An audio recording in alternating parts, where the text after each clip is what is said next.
Hello, checking if everyone can hear me.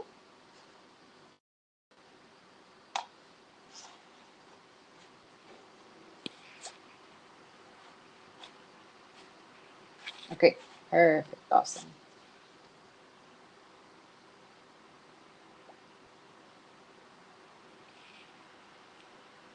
Thank you. Hi, go to me. Thanks, Kirk. Thanks, Kapil.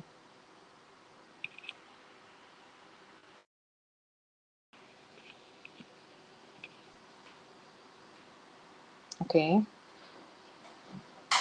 I'll just be introducing the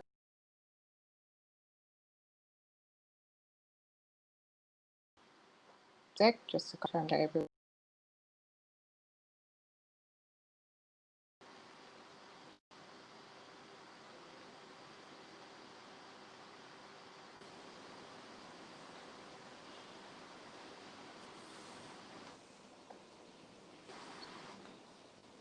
No, I'm in. Good afternoon. Good afternoon.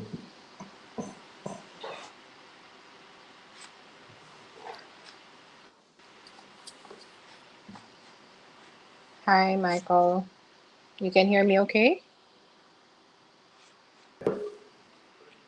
I'm Okay. Perfect, perfect. Someone's saying the connection is a bit choppy. Okay.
Hi, everyone. We're just giving the remaining panelists just a few minutes to join.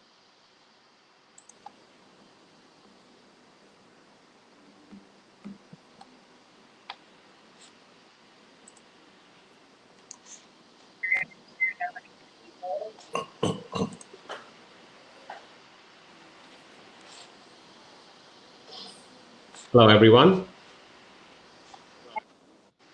Hi, good afternoon. Hi, Anupam. Afternoon, Hi, good Diane. afternoon. Hi, Raquel. Hello, hi, Dan. Okay, I think Hi, we're Anupam. waiting. Tanmoy, I think, is coming. Tanmoy, yes.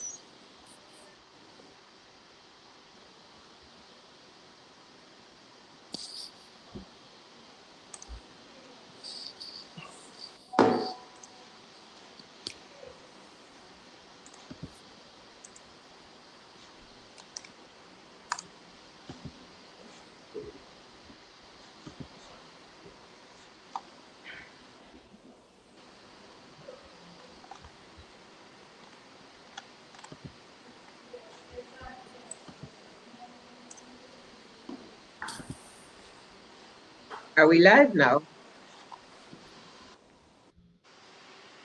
We are live, Okay. I believe. Yes. No, we Yeah, I started thought so. recording. Okay.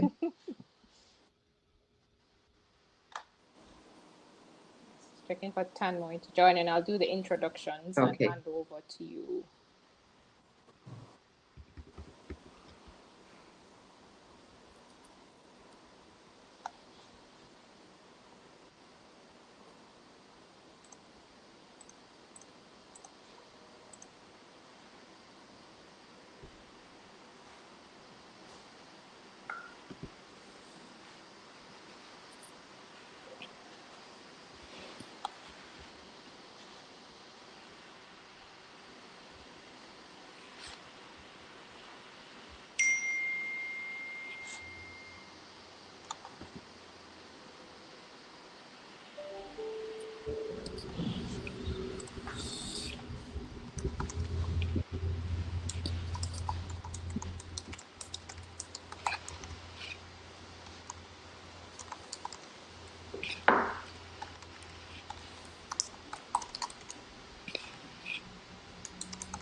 There's a lot of feedback.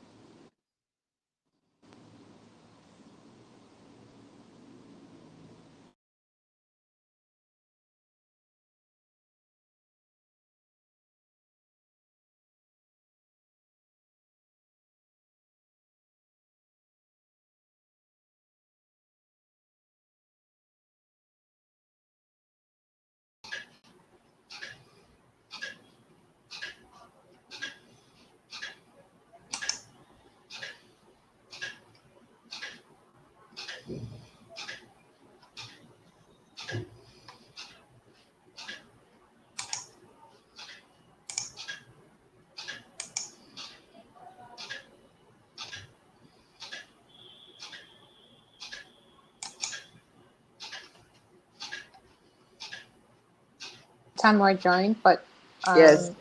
Tanmoy, do you want to activate your video, please?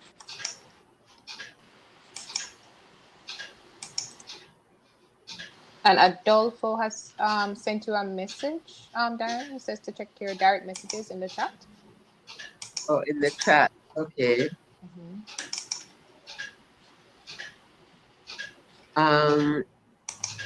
He said, Raquel, please check your direct messages. I'm looking at his message, but I'm Oh, the not first one seeing. said Raquel. Okay, let me check. Sorry. Okay, yes, I see the hello. That's all I'm seeing. Right. Yes. What do I need to do? Okay. Adolfo, if you can hear me, just click to join audio and video. I just responded to it also. I think they probably don't notice the button on the top right.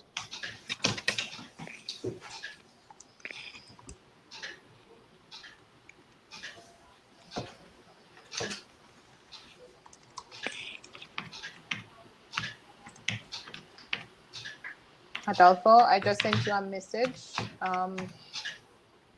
If you just click to join, once you come into the session, it should ask you to join audio and video. Okay, maybe you can refresh because it comes up as a pop-up that you have to allow audio and video. You just ask for support.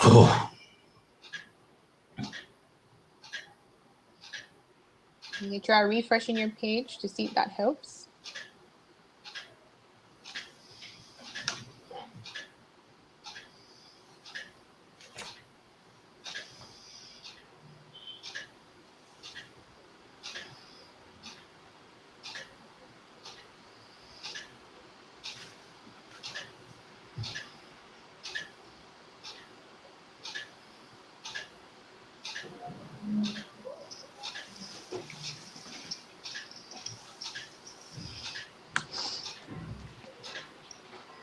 But maybe we can start and Adolfo can join us shortly. Tanmoy, can you activate your camera, please, so we can see you? Okay, I will get started. Yeah.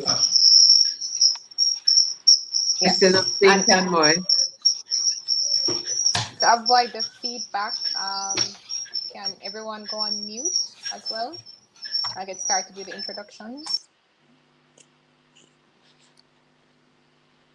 Okay, thank you. All right. Hello, everyone. Good afternoon. Apologies for the delayed start. Thank you guys so much for being here at the Jamaica Computer Society, or JCS, BizTech 2020. We're happy that you're joining us online. Very happy for you guys to be joining JAMPRO session for preparing technology and digital SMEs for export. So my job here is very simple. I'm just introducing the panelists that you see on screen, and then I'm going to hop off and allow Diane and everyone else to get into the meat of the matter. So I'll start off by introducing the president of JAMPRO, Diane Edwards. So Diane Edwards is the president of Jamaica Promotions Corporation, JAMPRO, the National Investment and Export Promotion Agency. Possessing a wealth of knowledge and experience in international marketing and business development, Ms. Edwards is committed to developing and advancing Jamaica's business brand. Under her leadership, JAMPRO has facilitated approximately 1.75 billion US, in investments, 1.29 billion US in export sales, and created 51,000 jobs. I think that deserves a clap, right, Diane?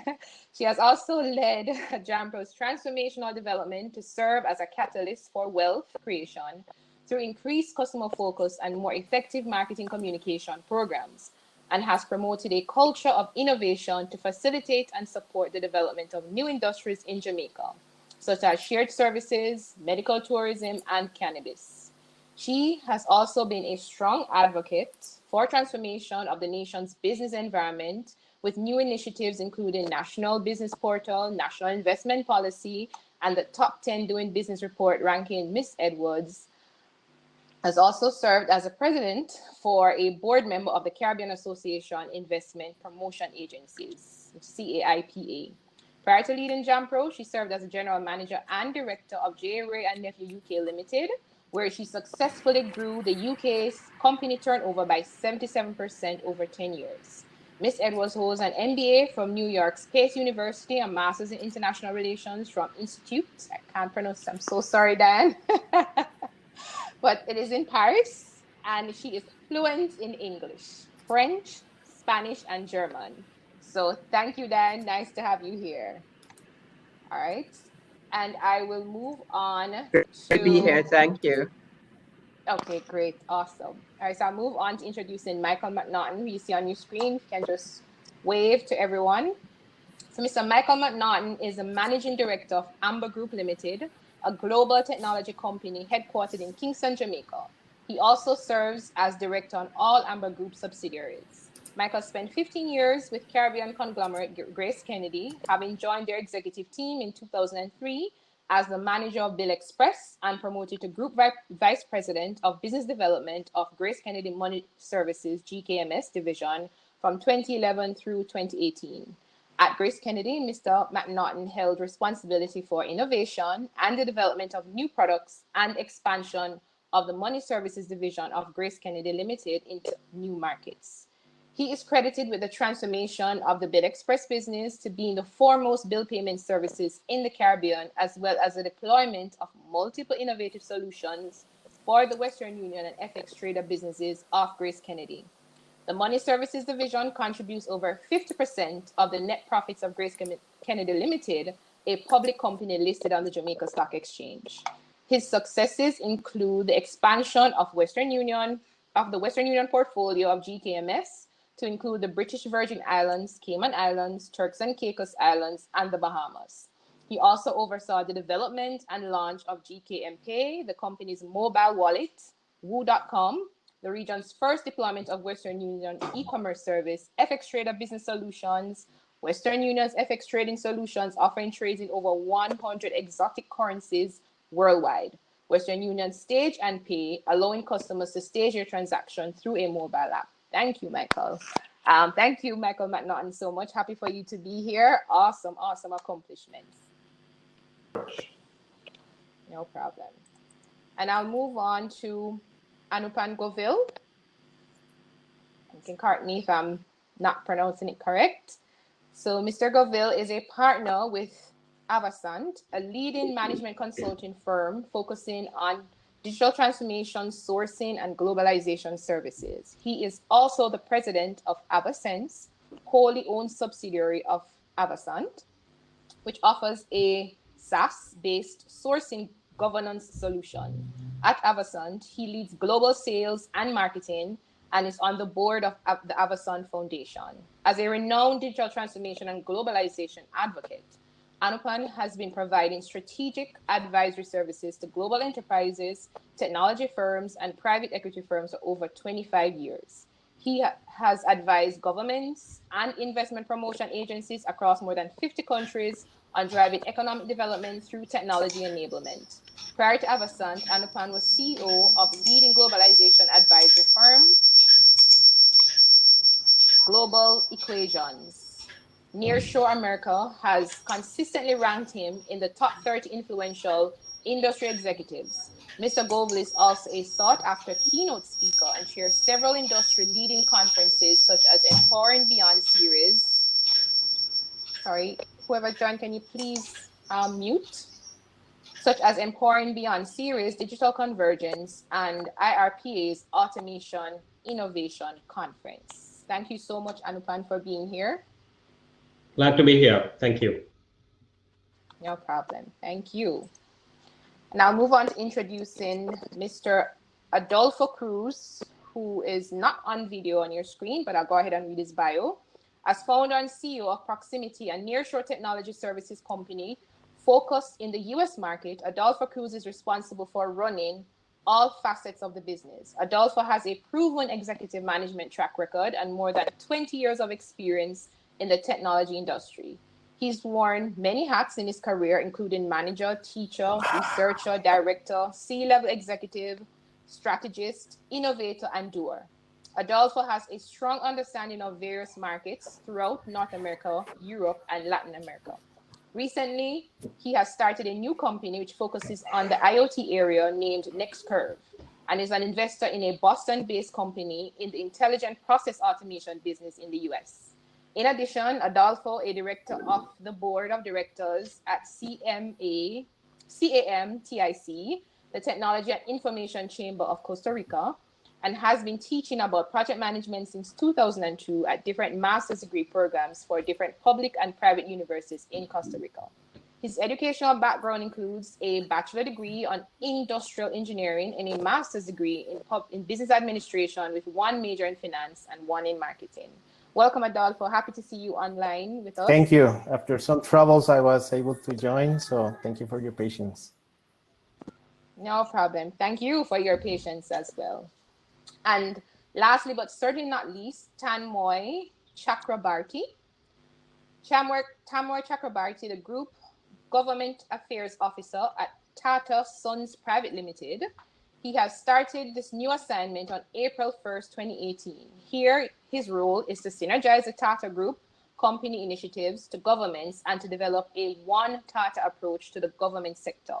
He will operate from the Delhi office of the Tata Sons Limited. Tata Sons Limited is a group parent company that has over 100 subsidiary Tata companies and is the largest industry in India, which has been in existence in India for over 150 years. Earlier, Tanmoy was vice president and global head of Government Industry Solutions Unit, the ISU, at Tata Consultancy Services Limited, and was based in New Delhi, India. He built the government business for TCS worldwide from January 2004 until the 31st of March 2018. He has over 35 years of experience related with business development, sales, and delivery of integrated IT solutions and services to the government sector, and has led many enterprise-wide mission mode and holistic transformational projects in the area of e-governance in India and other parts of the world. Tanmoy managed more than 180 active clients in the government sector for TCS globally and has a team of over 8,500 associates in TCS across 7 countries. Key projects that he drove include Department of Post as the core system integrator, Passport Seva project, the UK Home Office, Income Tax, Central Board of Excise and Customs, GST readiness, tax automation across various cities in North America under the tax mantra umbrella, and e-migrate, along with several transformational projects in state governments and tax automation programs in East Africa. Tanmoy's #1 major eGov program at TCS for the government of India was a mission mode project, MCA 21, for the Ministry of Corporate Affairs, which won the Prime Minister's Award for the Service Delivery Excellence. Tanmoy is widely traveled in India and all over the world. He has worked in Calcutta, Bengaluru, and New Delhi. He started his career in 1982 to 1996 with Bradma of India Limited in Calcutta as a sales executive and progressed to handling the Eastern region through to managing all of India's sales and marketing functions, leading various teams of highly motivated team members to successes in the stints. He is the chairman of FICCI Urban Transformation Committee. He is the member of the IT subcommittee of ASSOCHAM, CII, FICCI, and PhD-CCI. He is on the Defense IT subcommittee for the FICCI. Additionally, he is a member of the IT task force of the Chief of Air Staff, Indian Air Force, and a member of the IT think tank for the Chief of Army Staff on the Indian Army. He is a member of the Executive Committee of Electronics and Computer Software Export Promotion Council for 2015 to 2017. He is a member of the FICCI Inclusive Governance Council Committee and the NASCOM Domestic IT Council. He's also on the Board of Management of the Indira Gandhi Delhi Technical University for Women. He's a member of the Digital India Committee of CII and member of the CII National Committee on Telecom and Broadband for the year 2015 to 2016. He did his schooling from a Lamartiniere for Boys, Calcutta, and holds a bachelor's degree in commerce from St. Xavier's College, Calcutta, and is an MBA from IIM Calcutta. He has completed an executive development program from the Babson College, Boston, Massachusetts, USA. He resides in Noida, Uttar Pradesh in India with his wife, Priti, and their two children, Tanushri and Pranoy. Welcome, Tanmoy. Happy to have you here. I hope you can hear us now. Thank you very much. I can hear you, Raquel, but I can't, my video is not coming on because there seems to be some firewall blocking it. But I can hear all of you loud and clear, and thank you for welcoming me into this forum. You will have to hear me, but you can't see me, I guess. Okay, we have your picture up, so I guess we'll make do with that. I'll tell the technical team. But thanks, everyone. I hope you guys enjoyed the intros, and I'm going to hand over to Diane to continue this panel for preparing technology and digital SMEs for export. Thank you. Thanks a lot, Raquel, for those bios. Wow, I think everybody must be as excited as we are at JAMPRO to have such a distinguished panel of gentlemen who have really made a difference in each of their fields, but all related to technology. So this afternoon, we're really excited to talk about this subject. Am I ready for the export market? Is my business ready for the export market? Really, JAMPRO wanted to get a group of people together this afternoon who could give you real hands-on practical experience about how do you get into the global tech sector. We know that the global tech sector is growing like a weed, really, and particularly because of COVID, which has really reinforced the need for us all to go digital and for us all to become more of a global community than we already are. We've seen that global value chains are shortening in this period. We've seen that the nearshore advantage that we have vis-a-vis the US is expanding and deepening and strengthening. We've seen that the skills shortages are at an all-time high. 67% in the US are struggling to find the right talent. And the top 3 scarcest skills in the US, according to the Harvey Nash KPMG CIO survey of 2019, are big data analytics, cybersecurity, and AI. So we think Jamaica and your companies, those of you who are listening, are in a great place to really reposition Jamaica as the tech powerhouse and the tech hub of the Caribbean. We are really excited that some of our practitioners today are from India, in the person of Tanmoy Chakrabarty, from whom we will hear first. And then we've got Anupam, who knows Jamaica very well, who knows India like the back of his hand, but who also knows Silicon Valley. So I think Anupam's canvas is broad and global, as is Tanmoy's. So you've got really the global canvas represented here. Adolfo represents one of the countries that I most admire in terms of their ability to develop software exports, and that's Costa Rica. So, you know, muy buenas tardes, Adolfo, glad to have you here. And Micheal represents our own Amber Connect in Jamaica. So a powerhouse developed from here, which also crosses many oceans with links into India, links into Ireland, links all over the place if I get your CEO right. So what we want to hear from all of you this afternoon, and I'm going to ask first of all Tanmoy to give us his thought, is really how do we get our businesses into the international sphere? How do we scale our businesses? How do we develop partnerships? How do we develop the right standards to start to tackle the international market? And what are some of the strategies we can use as a tiny country in the Caribbean compared to, a huge mammoth like India, which is the software powerhouse of the world? But how do we, as Jamaica, learn from your example and get into this market?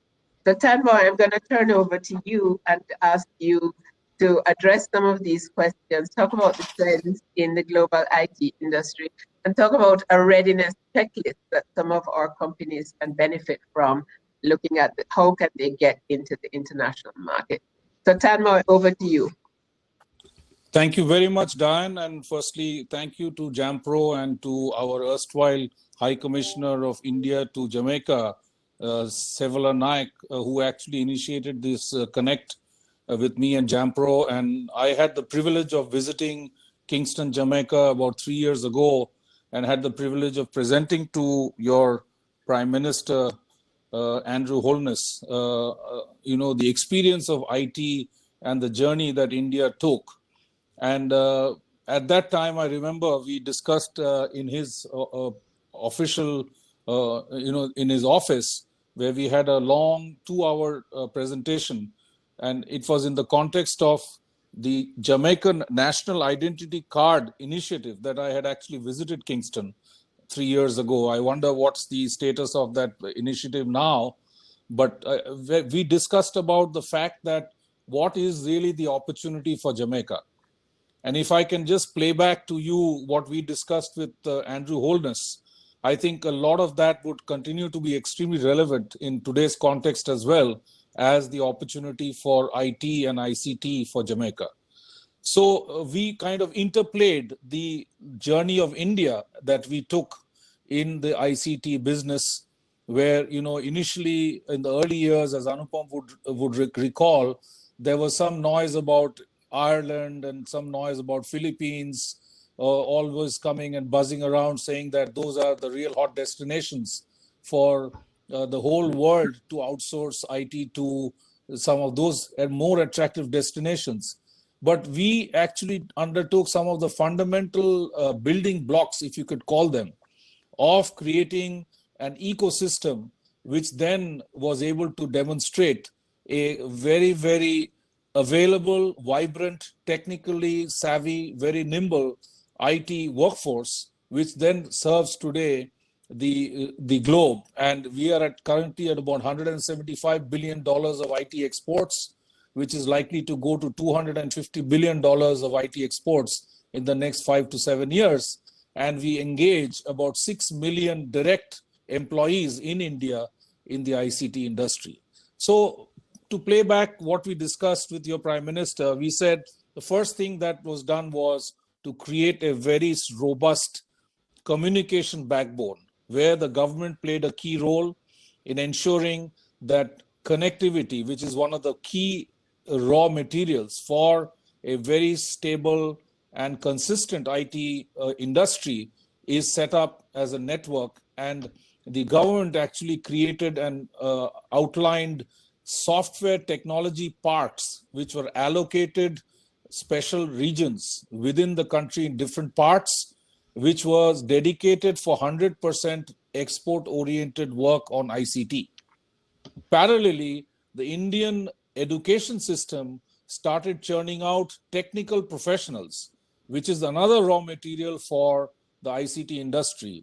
Specifically the BTech computer course, which became, and the states which invested in education within the country were the ones who actually reaped the benefits of IT setups of companies, and employment opportunities got created, and therefore the whole commerce of that state flourished. So you could see clusters of such which kind of emerged into ICT regions like Chennai, for example, in south of India, or Bangalore, which is called the Silicon Valley equivalent of what India has in place of what California offers to the United States, for example. So if you see these regions fed with technical universities, graduates who were being churned out of these educational institutions, which became the primary raw material ingredient for the ICT industry. So the ecosystem got created through the setup of a robust telecommunication and communication network, affordable, cheap, service level based availability of communications, which is a key ingredient for the ICT industry. And here the government again played a key role in bringing the cost of communication down dramatically by encouraging competition. And therefore we had more players, more robust players. So we got more availability of communication bandwidth at cheaper costs to the customers. Of course, the advantage that we had in India was that we always had the numbers. So anything that was on the Excel sheet was very easy to compute because of the sheer ingredient of the volume of people, of available opportunities, etc. So that having been done, and the government playing a very pivotal role in the beginning, just like the government played a role in the 1950s to encourage the hospitality industry in India, where there was really no hotel chain. So the government stepped in to build a whole flurry of hotels all over the country. And then later the private sector kind of came up, and then the transition happened to the private sector. So I must say the first point is the government as a catalyst is a key role in setting the tone for an industry to be set up. So cheaper connectivity, robust connectivity, technical colleges producing students so that they become the raw material for the ICT industry. Not only technical, but also if you look at the Jamaica geopolitical and geographical locational advantage that you have of your proximity to the United States and your ability to speak the English language, you can also focus on churning out a lot of voice-based back office ICT resources, which could be from the general stream. Not necessarily everybody has to be a technical resource. So that's the other stream that could be of opportunity, which is voice-based back office for many, many organizations in the United States as another stream, but what we call in India, the BPO industry, the business process outsourcing industry. So that's the other stream that is an opportunity for Jamaica. The third thing that we discussed with your Prime Minister was that Jamaica making a strong statement of becoming a digital Jamaica, which is where I mean that everything that the citizens in Jamaica had to do with the government and the private sector, the companies, had to get digital. That would be a lead by example initiative. For example, a small country like Estonia in the middle of Europe has demonstrated the fact that they are indeed a digital nation. Now, because they have gone everything digital, they are today the place for every government official to visit to see what does it take to become a digital government. And your Prime Minister was very, very keen. In fact, many of the initiatives that we talked to him about, which was the kind of experience that we brought from India to him, for example, digitization in government to citizen services, proliferating today. I mean, 3 years ago, the mobile was still, not so, what should I say, available as it is today. Today, the mobile to population ratio is probably maybe even 2:1. People have 2 mobiles to 1 person. That's the kind of penetration of the mobile. So governance is something that we talked about, mobile governance, completely disintermediating the traditional desktop-based computer interface for government transactions. Bringing everything on the mobile is indeed an opportunity for Jamaica.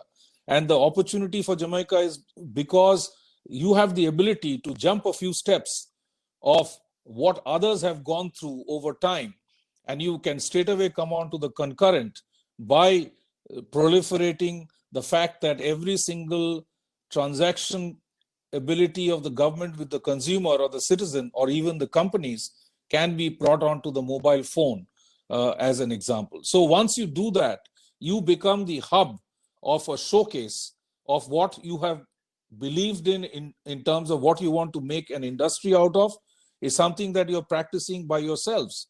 And Mr.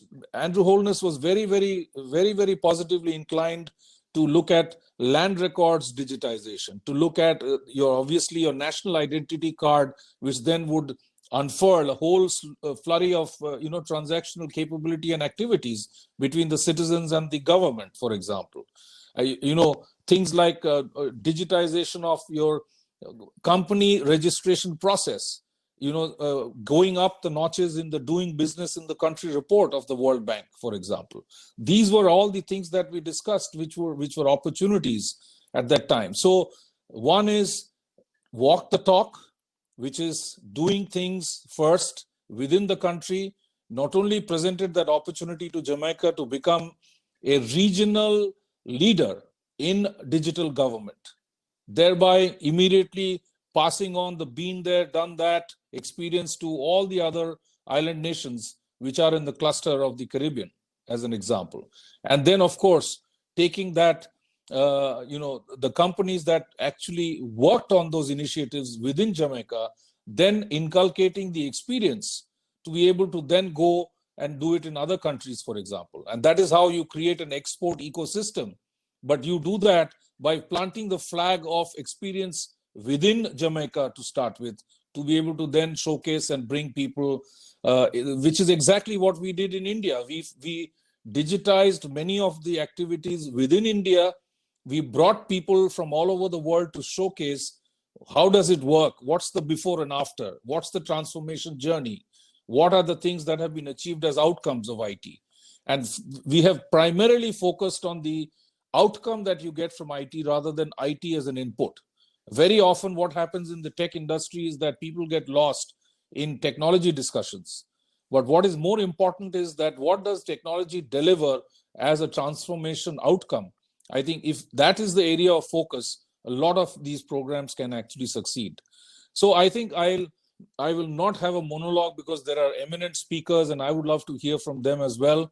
But to kind of summarize what I'm trying to say here is that opportunity for Jamaica is, I think, immense. Having been to Kingston, having had meetings with all your government leadership and looked at all the present landscape of processes that you have, I think there is a tremendous upside opportunity for doing things digital in Jamaica.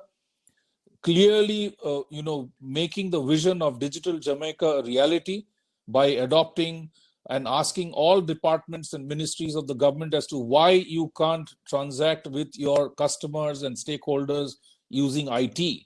Why do you have to do it in the traditional way that it has been done, as the British taught you as well as us historically? Why is it that we can't be changing towards adopting digital and thereby creating an ecosystem of a digital environment within the country of Jamaica, and then showcasing that as an experience of being there, done that to prospective customers around the world?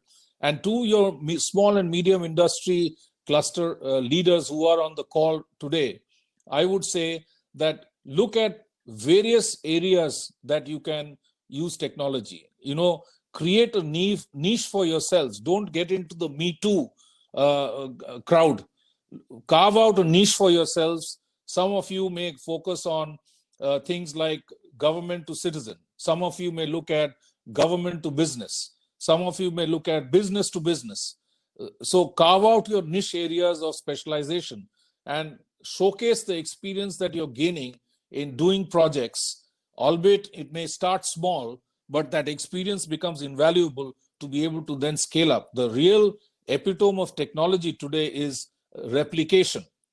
The biggest problem that the English language has given us is that the word e-governance, the first three alphabets of e-governance is actually ego.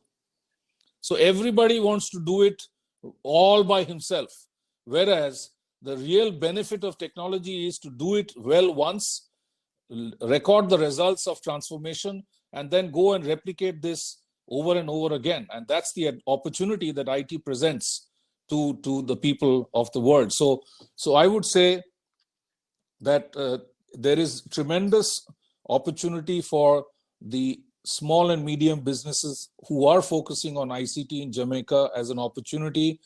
Do it within, create digital Jamaica, showcase that to the Caribbean, export, start going out of the country, gain the experience of working in other countries, and then showcase your capability to the big brother who's north of you, the United States, from where there can be tremendous opportunities, both of technology as well as voice-based services, which can indeed be an opportunity for Jamaica. Of course, you're all welcome to come and look at what we have done in India.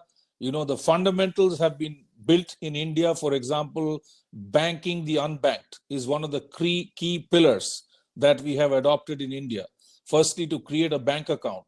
Secondly, we have the world's largest national identity system today, which has 10-finger biometric and the retina recognition as a database for over 1.1 billion people that we have in the database. It's the largest one. Now, as a result of that database, we are now creating transactional capability between the government and the citizens. For example, India still has a lot of social sector subsidy schemes for different types of people. Earlier, what used to happen is that they would be all distributed in cash by the government officials, and there would be some amount of cash retained by the government official in consideration for the fact that the subsidy was being given to that recipient and the bona fide recipient. Today, what happens is we have something called a direct benefit transfer. So the money is automatically digitally being remitted from the government directly to the beneficiary, thereby cutting out the parasitical interface and interference of many people who were taking that money and usurping it in between. So a tremendous amount of change is being seen in the rural transformation, because hitherto for the last 60-70 years, a lot of that money actually was siphoned and not really reached the bona fide social security seekers and citizens of the country. Today, that complete chain has been eliminated and government has been disintermediated as a result of using IT.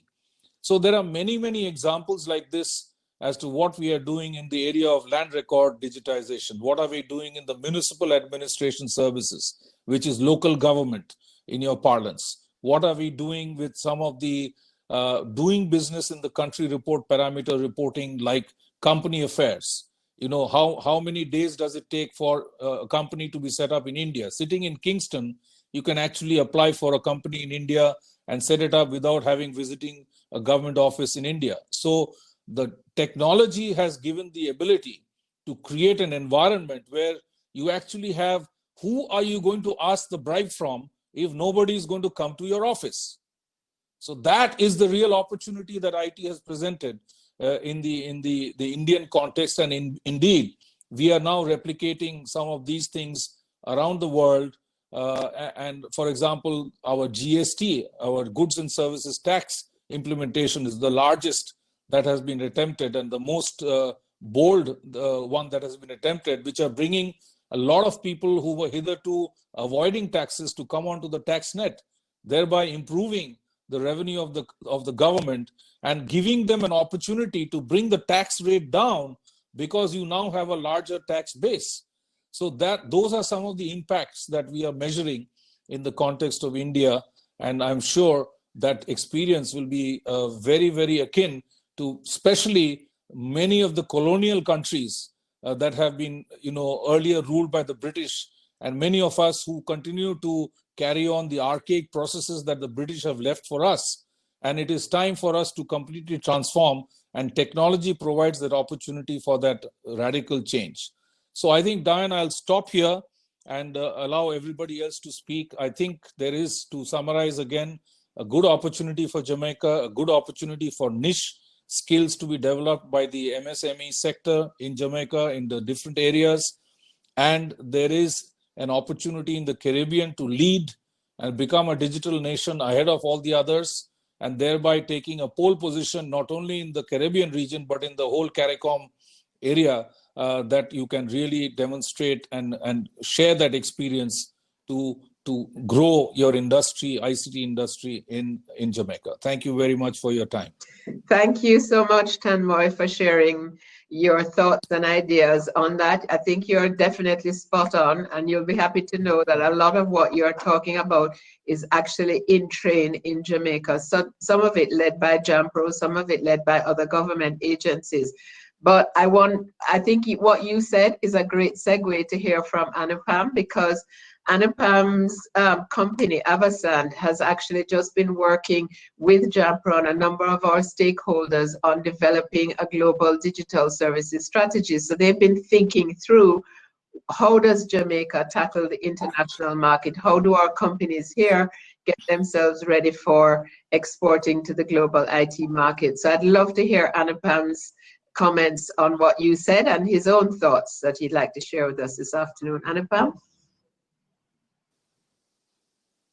Thank you, Diane, and Tanmoy, your presentation was really spot on, and I think you painted a very good picture of how India became the forerunner in the technology services space, and how other countries now around the world can not just follow that example, but take their own sort of leadership position by leveraging their local talent and capturing those opportunities.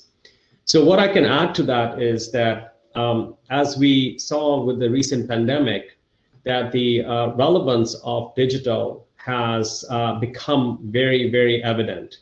And while initially we saw a lot of companies curtailing their technology budgets because they were in the mode of business continuity and trying to figure out where this pandemic is going, in the last few months, especially since July, we've actually seen the opposite effect, where companies that realize that they needed to move more rapidly to digital, to move their data and applications to the cloud, and to leverage these virtualized way of working, they've actually accelerated their investments in digital technologies and in digital transformation initiatives.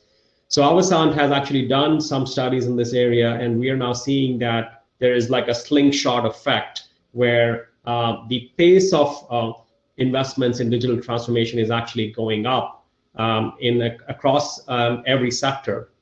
Of course, there are still a few sectors that are really feeling the hurt and the pain, like tourism and travel, but most other sectors are actually increasing their investments. So where is the opportunity for this, right? And that's what really we're here to talk about. So some of these trends have been underway for many years. And the fact that we're talking about the prominence of digital services speaks to that. The reality is that businesses have been shifting the way they work, and that's because of this pull and push effect. So there has been a significant evolution in what we call digital demand. That is, we are seeing the rapid growth of digital consumers that like to consume products and services through different channels, and are used to more personalized service, are used to 24/7 customer support, and all those facilities offered through digital technologies. We're seeing also the rise of digital companies. And by that, I mean companies such as Uber, Netflix, and others that really have at their heart, data and AI and analytics and automation that form the fabric of that organization. So these are digital native companies that are really built to hyperscale. So that's another big driver of demand driver of digital services. Then Tanmoy referred a lot to the government and the public sector. That's another big driver, because governments are also rapidly shifting to operate through digital channels, offer digital services to the citizens, digitize all their records. And that's again resulting in a huge demand for digital products and services to support that appetite. And finally, we're also seeing a growth in what I call smart spaces and smart cities. And this is especially being accelerated due to COVID, where you're seeing now proliferation of workspaces where you are using smart RFID and other Wi-Fi and Bluetooth enabled sensing and tracking mechanisms to ensure that it's a safe environment.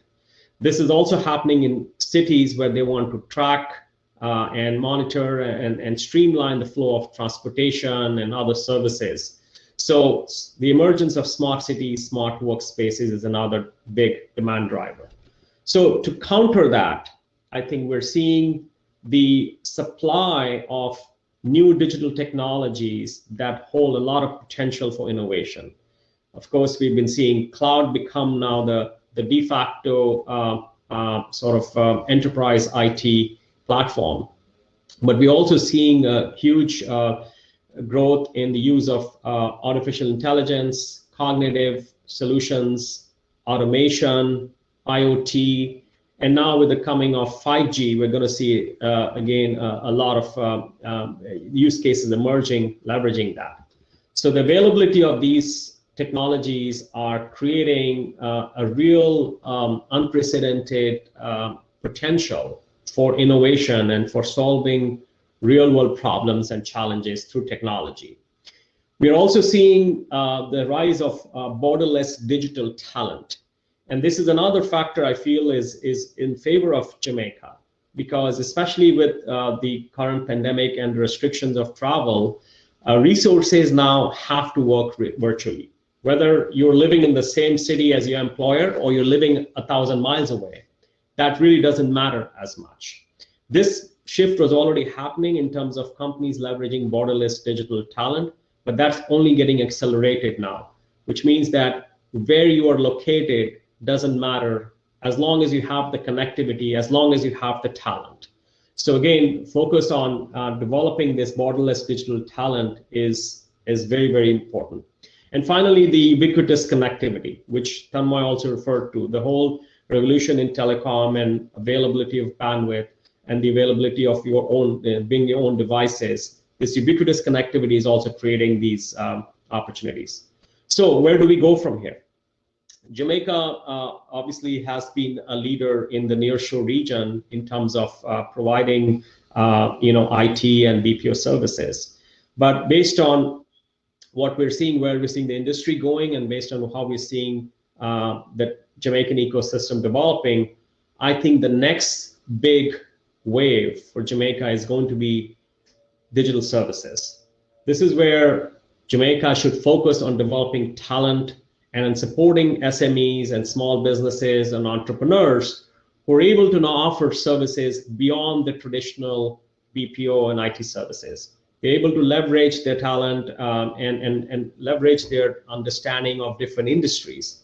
If they're able to offer services that are aligned with the current demand for DevOps and Agile and cloud, if they're able to develop talent that is able to use analytics and AI tools very effectively, if they're able to develop creative pool that can do mobile apps development, UX UI development, social media development, there's a lot of demand and appetite for that.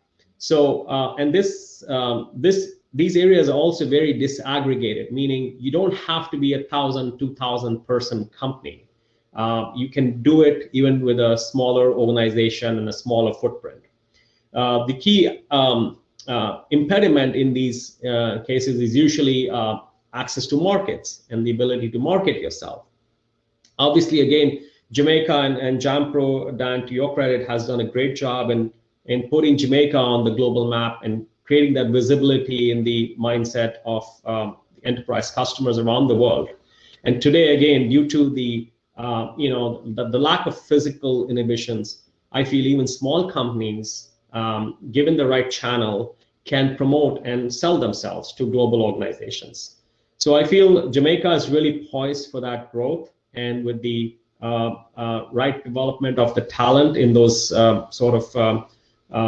future-ready types of skill sets, and with the support of organizations such as JAMPRO, Jamaica Computer Society, and others, I feel the SMEs in Jamaica really have a very bright future to look forward to.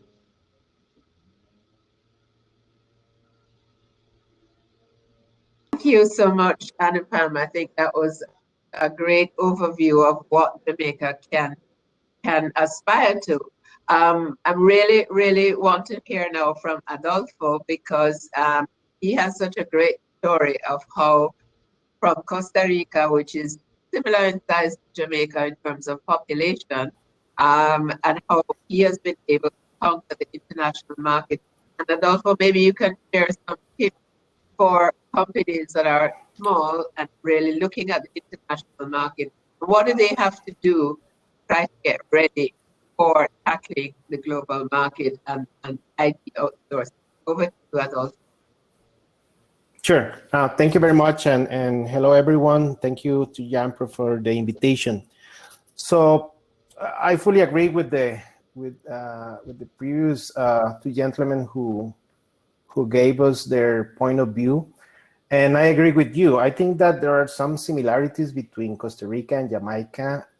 We had gone through a similar path, only that I think we are a couple of years ahead since we started back in '97, I will say. At that year, Intel established their manufacturing plant here in Costa Rica, and the entire ecosystem around the technology services and technology industries started back then. We were also impacted by the attraction of foreign direct investment. So the ecosystem started with a lot of people working for foreign companies and learning their processes, learning their practices, learning the way business is done in our main market, that is the US. So from that point of view, again, I think that there are some similarities between Costa Rica and Jamaica that can be that you can take advantage of. So the first one is definitely location. I think that even though today it is seamless where you are located because of the pandemic, I think that being close in a geographical way to the US market is a very positive point. That has helped Costa Rica a lot. That is actually the reason of the name of my company, Proximity Costa Rica. And not only that, but also the time zone. So working from the US with companies located in Asia can be a challenge in terms of the time zone. While they are working, the other team is sleeping, and the other way around. So that can create difficulties in terms of agile models and that type of things. So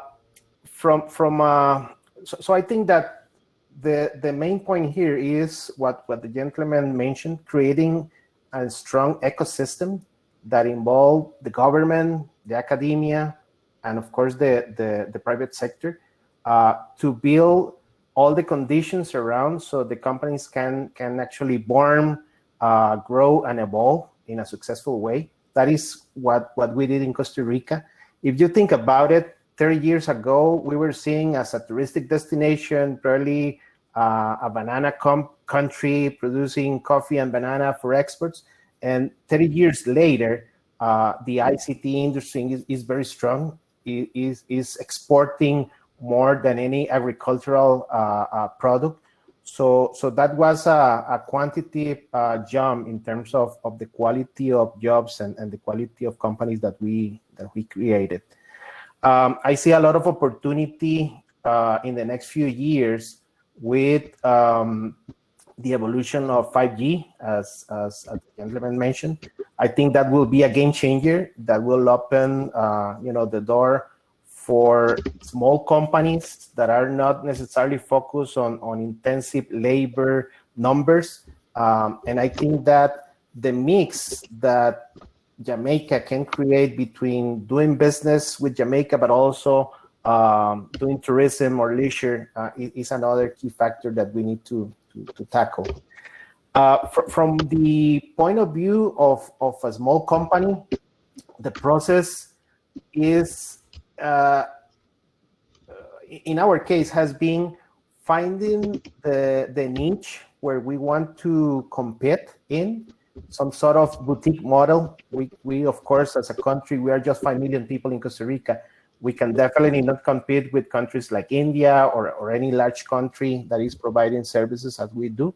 So we have been focusing on a specific industry niches geographical niches within the US market. That is, again, our main market. And working on our value proposition, trying to not only provide people to our clients, the body shopping model, but also focusing a lot on creating value. We firmly believe that the experience that the client has working with us is something key, and we focus a lot on that. So we always say that software development and software development projects are a matter of people dealing with people, and that is why sometimes projects are challenging, because people, are people. And in this particular case, we work on creating that, what we call an exceptional experience, working with our clients. We design that experience since the very beginning, working with our clients, with the team at the client side, so we can overcome the you and us, and we can really blend as a single team. The process is not easy. Opening a market as big as the US is not easy, and there is no a recipe for that. So definitely the support that you can get from the government is key. Organizations like JAMPRO has been key for us. In our case, the organization we have is Procomer. But at the same time, entrepreneurs and company needs to do their homework and start finding not only the niches, but the strategies they want to use to penetrate that market. Just to finish and to close with this, I can tell you that the cultural differences are something that you need to take into account. The first client that I started working with many years ago, they were based in Atlanta. We were dealing with the contract negotiation and everything for a couple of months, and at the end they were ready to sign. So the CTO at the company asked me that he wanted me to be at his office in Atlanta to sign the contract. So I flew there. We met. He was a 2-meter tall guy, ex-West Point. As you may know, Costa Rica doesn't have an army, so we don't have an army. We abolished the army 60 years ago. So it was kind of different for me. So we sat down, and before signing the contract, he told me, Adolfo, out of this relationship, in any situation, I just expect one of these 4 answers from you. Yes, sir. No, sir. I don't know, sir. I have no excuses, sir. And I was like, okay, that is weird, but yes, I think we can do it.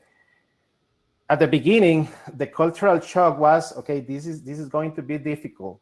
But once we started, again, focusing on creating the experience, creating the right environment to work together, this client ended up being one of our best references to open to additional clients in the US market. We worked together for about 10 years. We became very close friends. So don't get scared because of the different in terms of culture. It is always a chance to learn about different cultures and to also to put your own flavor in the relationship. So this is basically what I would like to share. But I will be happy to answer any question later on. So Adolfo, I know you have to go soon, so I wanted to just ask you, how did you get your first client?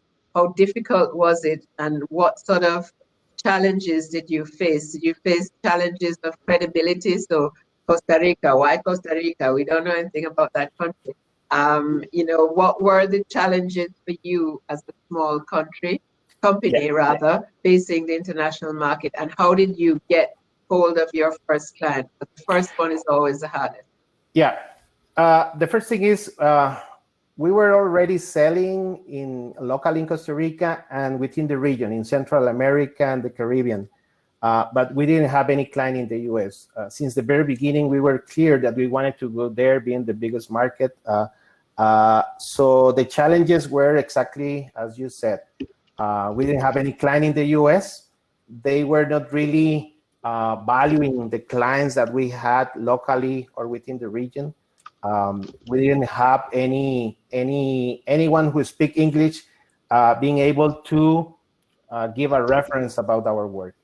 So it took us around a year on exploring different channels, different options, different strategies. Something that we learned in the very beginning is that at the end, it is not software services what you are selling. You are really selling trust. Someone sitting anywhere in the US is trusting that your team here in Costa Rica, in our case, is actually developing the work they need, the way they need it, with the quality expected, taking care of the cost part, and creating a relationship.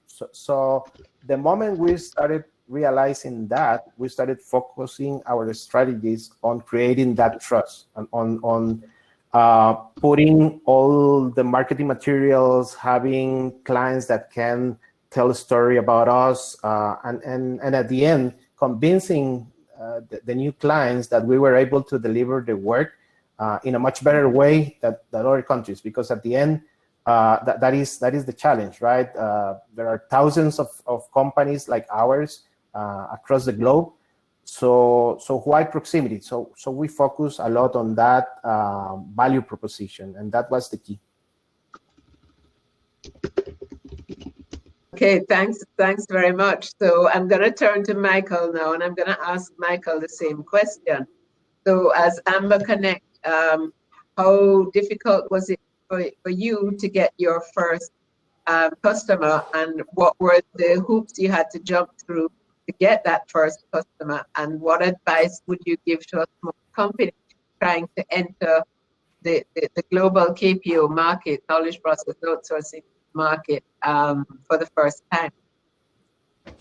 Okay, thanks, Diane.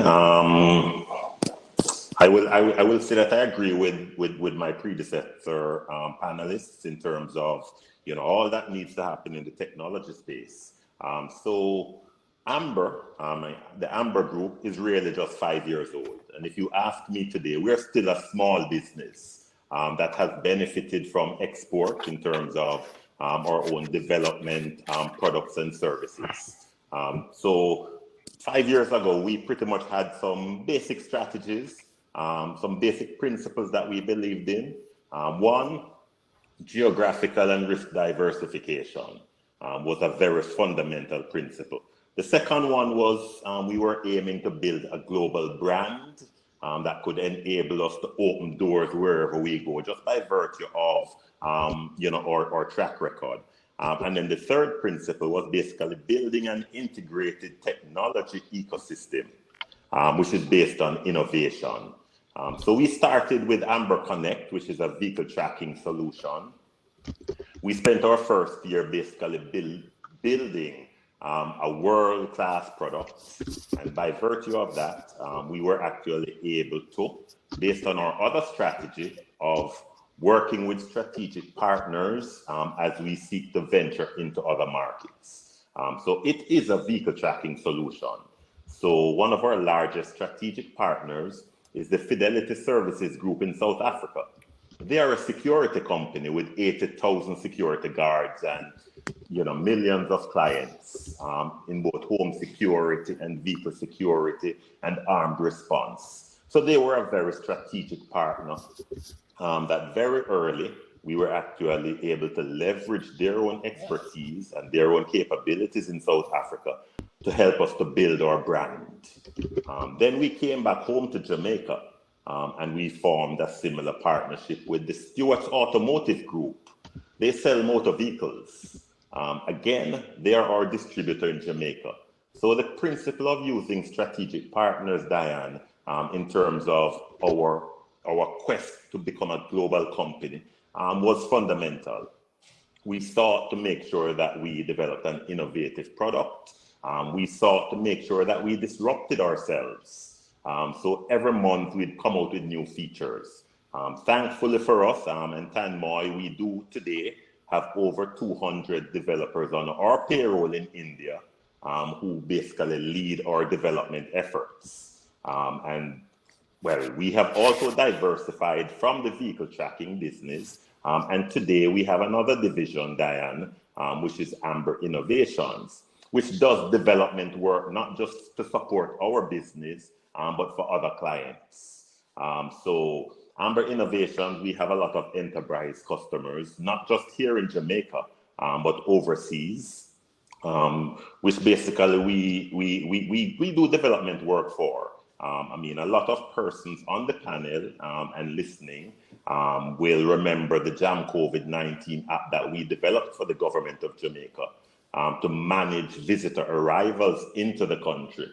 It was a very fulsome and comprehensive application, which is being used today and probably will continue to be used even post-COVID.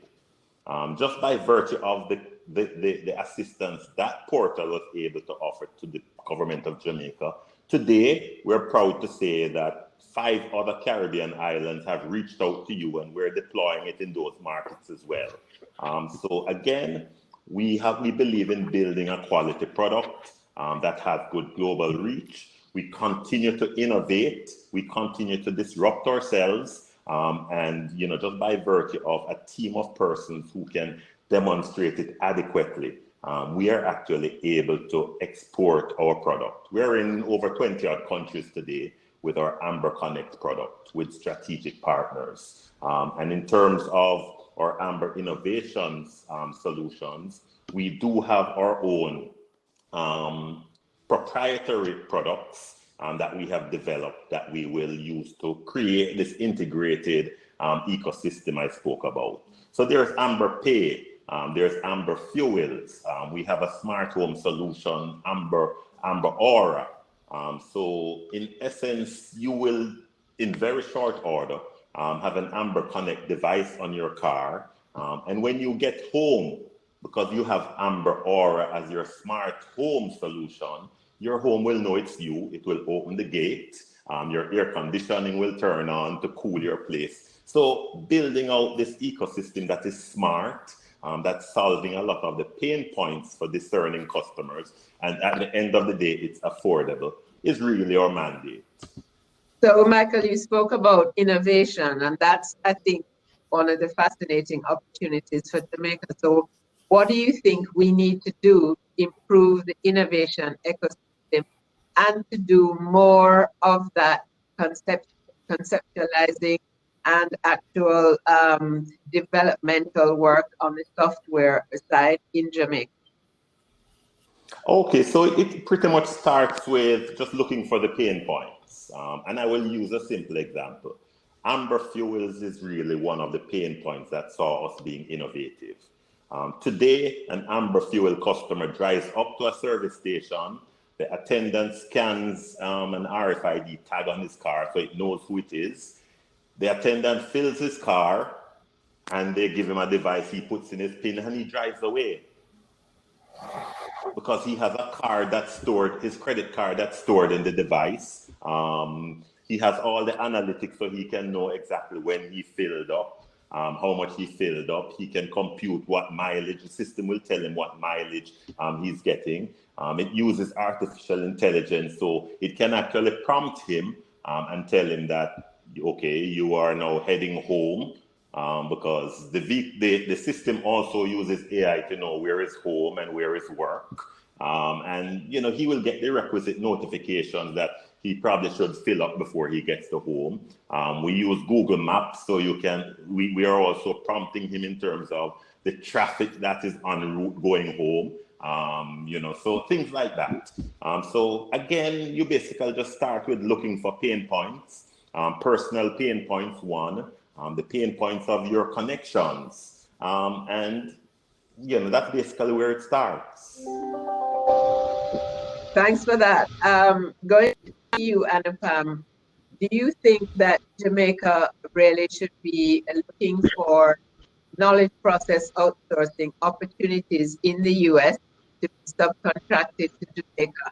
Should we look at end users, or should we really be looking at third-party providers or suppliers into the industry? Yeah, so KPO, or knowledge process outsourcing, is really the next higher value chain evolution of some of the BPO services that many Jamaican companies are already providing. So that involves the use of analytics and providing decision-based, judgment-based services, specializing in specific industries or specializing in certain functional areas, leveraging a lot of analytics tools and capabilities. I think in terms of where and how the Jamaican companies should target these opportunities, I feel that given the huge appetite for KPO and given the fact that this is a sector that is very fast growing and very nimble, I think smaller companies actually have an advantage. And I feel that Jamaican companies need to be targeting some of the American enterprises who are looking for these services. But we also need to, in concurrence with that, change the perception of Jamaica as a higher value services destination. So when people think about Jamaica, the first thing that comes to their mind shouldn't be, okay, it's good for customer support, it's good for telemarketing. Mm-hmm. Thinking about, okay, Jamaica is a place I would go to find these unique, niche, more innovative kinds of talent. So, so I think they should be looking at end customers directly, and also, like I mentioned earlier today, the American firms, they're looking at alternatives to India and other, I would call more far shore locations. Practicality of traveling that far and the time zone difference is having them look for alternative locations, especially when volume is not a big factor, right? So I think again that is aligned with the Jamaican SMEs and their business aspirations. So I feel they should be targeting U.S. companies directly with very, sort of focused marketing methods, and using a lot of the digital marketing skills and tools and platforms that are available today. I feel it's definitely very, very feasible. Thanks for that. I have two questions from the chat for Micheal, for you. One is Amber Fuels available already locally? And two is Amber utilizing local tech talent to develop its products alongside the Indian talent? Okay, so two great questions. So yes, Amber Fuels is available today. We have a strategic partner in GB Texaco. We're still somewhat, operating from their own locations, which is probably about 15 locations, but in very short order, and I'm saying very short order because learning from the pilot suggested that the attendants were entering incorrect information in the app Diane. So what we've actually done, we're actually doing now is integrating with the pumps. So when you get filled up, it actually will feed the information straight into the app to minimize the possibility of those input errors. The second question is around our local talent. So I spoke earlier around diversification of risk. So today, all of our development team is based in India. In the next month or so, we will launch in conjunction with the Heart Trust and Government of Jamaica to have an Amber Academy. So we will actually be training talent locally to basically create that base of talent here, not just for us. We need a lot of development resources, but we also, as part of our business, we outsource development talent to businesses. So there are businesses today who actually, rent talent from the Amber Group.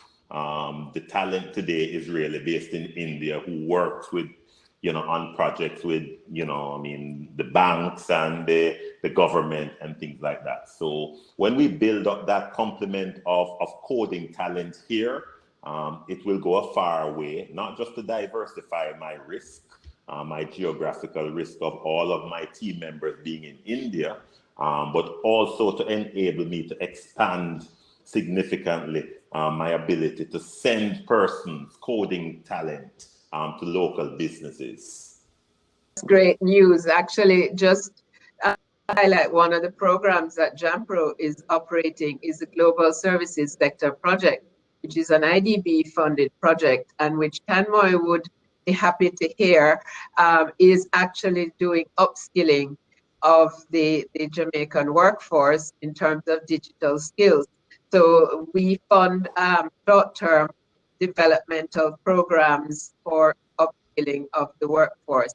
We are also doing train the trainer and industry upgrade strategy and a talent platform. So all of that is going to come together to put out about 24,000 trained people in various different levels of digital awareness and digital skills. So something that we could definitely partner with Amber Connect on, because we actually co-fund with companies their development of their employee skills base.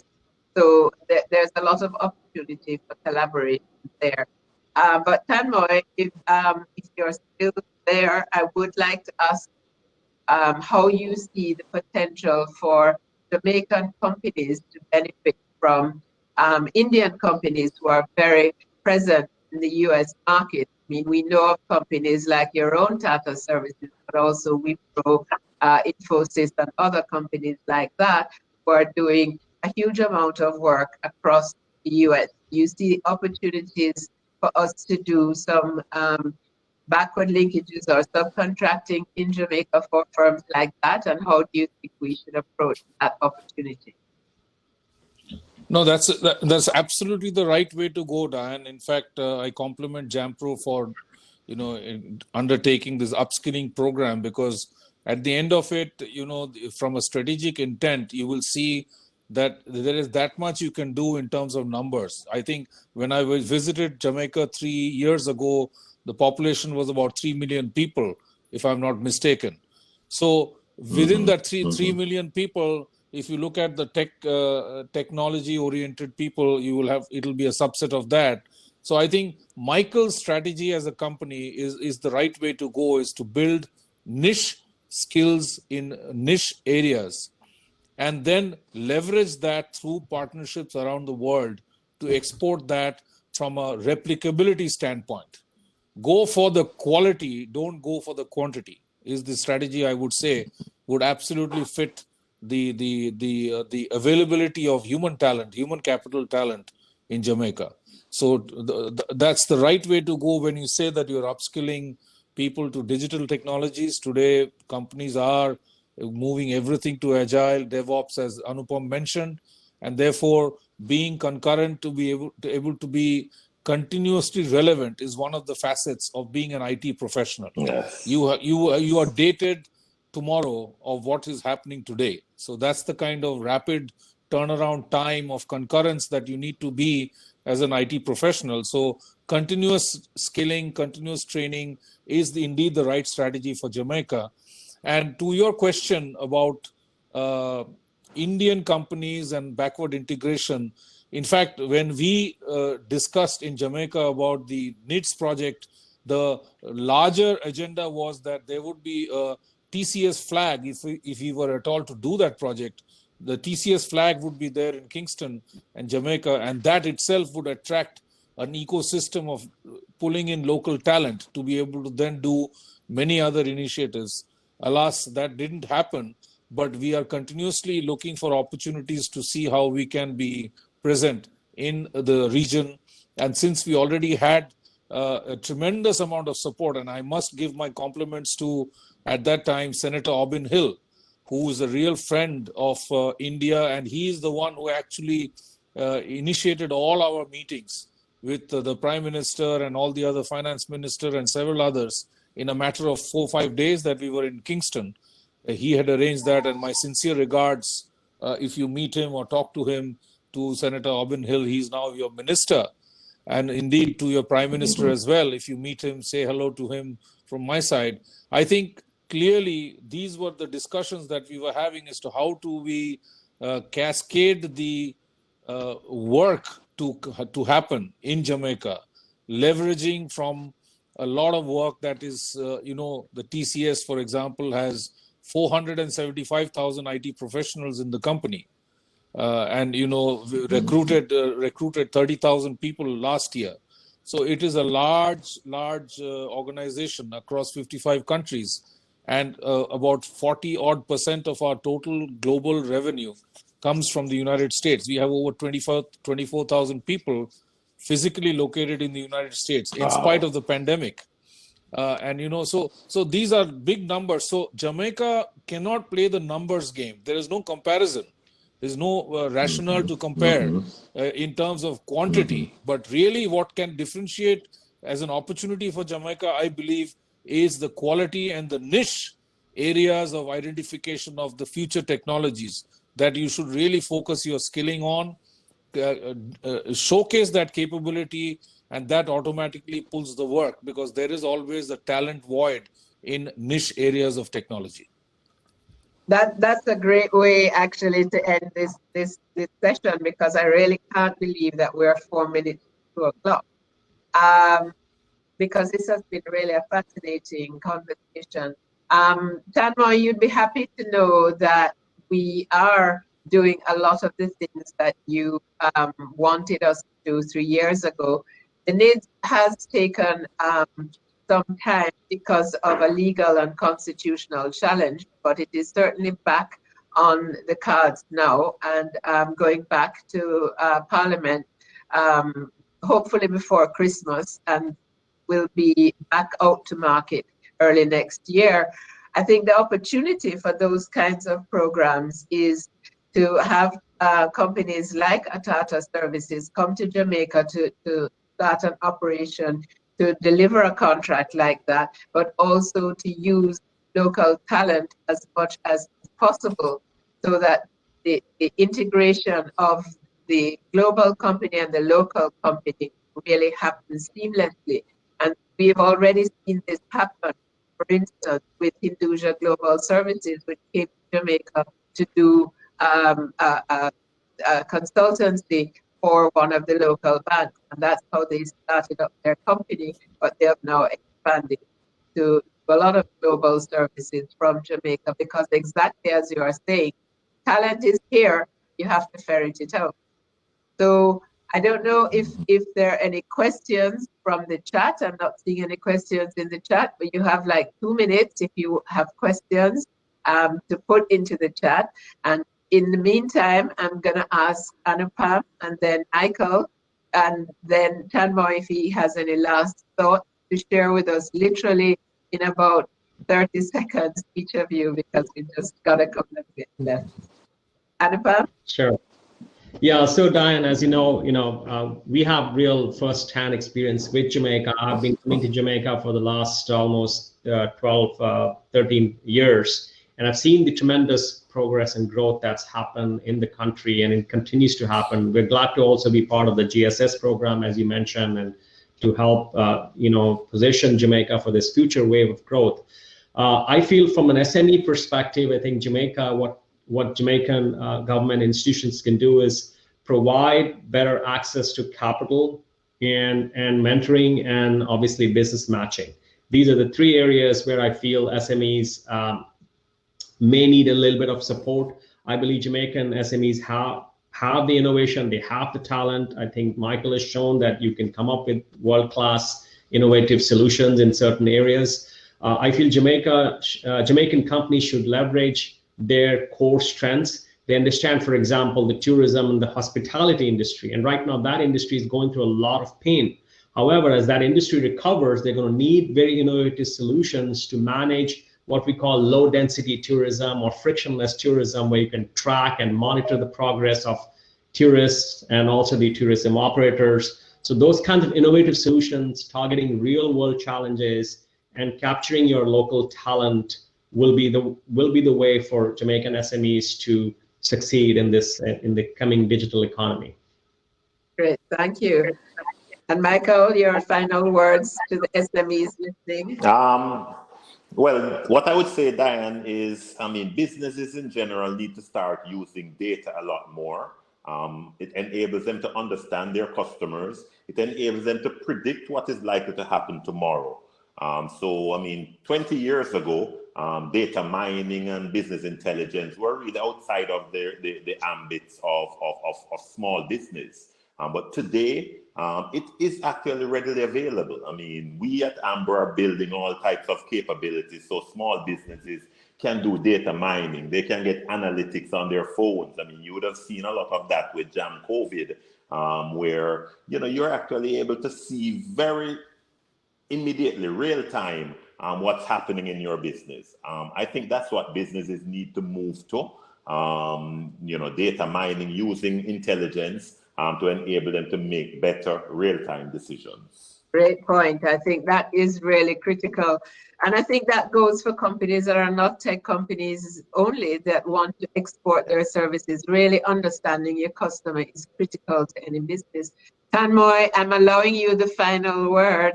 Do you have any final words for us in addition to what you said already? Firstly, Diane, I want to thank JAMPRO for this initiative. It's a great one. It is 12:30 in the night in Delhi, and I have really enjoyed this conversation. I just want to end by saying that everybody has morbid memories of this pandemic, but I can tell you that if there's one thing that the pandemic has done to the world, is it has fast forwarded the adoption of technology amongst the common people in a timeline and a time frame much faster than what it would have traditionally done. So I think we need to thank the pandemic to be able to start the mental human innovation in use cases of use of technology for so many ways in which we would have done it traditionally physically. So now all of that is happening digitally. In fact, Anupam talked about the hospitality industry and how much it is hurting. You will not believe it that the hospitality industry has reinvented themselves, and they've started doing home orders of meals. And just like the four of us are on a video conference call, we get on a video conference call and we enjoy that meal from that hotel and chat over a video conference. And that's the way they're reinventing themselves. So necessity is the mother of invention. And I think this pandemic is going to get us to use technology much faster, much more proliferated than ever before. And I wish Jamaica the very best. I'm so delighted to hear about the NIDS opportunity coming back on the table, because it is the bedrock, as we have seen in India, of everything that needs to be done with citizens and their transformation of lives with the government interface. So you may have some legal issues. Some people may be sitting on the fence and worrying about the data privacy issues. These are all things that we have been there. We've passed that. And now we are getting into the era of really proliferating transactions. And I'm sure that Jamaica will also indeed make this happen soon. I want to wish everybody the very best. And thank you so much for inviting me for this event. Well, thank you, Tanmoy, for staying up so late to talk to us. It's been a real pleasure.